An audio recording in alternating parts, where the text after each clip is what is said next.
Tonight we have video of masked men breaking into and stealing guns from a Warner Robins gun shop. Police say the break-ins happened early Monday morning. Kalisha Moore working on this story. She spoke to the owner of one of the 3 shops that were burglarized. A string of burglaries targeting 3 gun shops in Warner Robins. Unidentified thieves making away with at least 13 guns in 31 boxes of ammunition. You can see the rear wheels are inside the store. Patrick Young says he woke up to a call at 5:30 a.m. Monday. When he got to his business, he found a car still running, lodged inside. Store security footage capturing a burglary from 10 different angles. Because they had to climb over the vehicle to exit the building, but they did make 2 trips.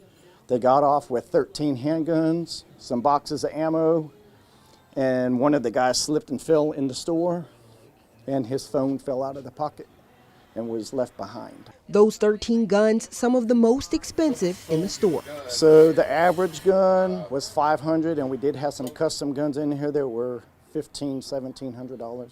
But they targeted specifically this case, and they took everything in the front row. Young says the 2 men seen on camera carried the items by hand, dropping some in the street, even tossing a handgun in the trash that was later recovered by the police. Young's spot wasn't the only one burglarized. Items were taken from Oak Ridge Arms. The thieves went to Chuck's Bait and Tackle, but did not get inside. These people that committed this, there's 2 people for sure. They're in video on all 3 locations. Lieutenant Eric Gossman with the Warner Robins Police Department says though the men are on camera, it doesn't exactly make it a big break. It can make it easier, except that the vehicles that were used were stolen. What would be the message you give to the people who may attempt to do it again? Do dumb things, win dumb prizes. In Warner Robins, Kalisha Moore, 13 WMAZ News. In Georgia, possession of a stolen firearm can be a felony. The punishment carries a prison sentence of 5 years.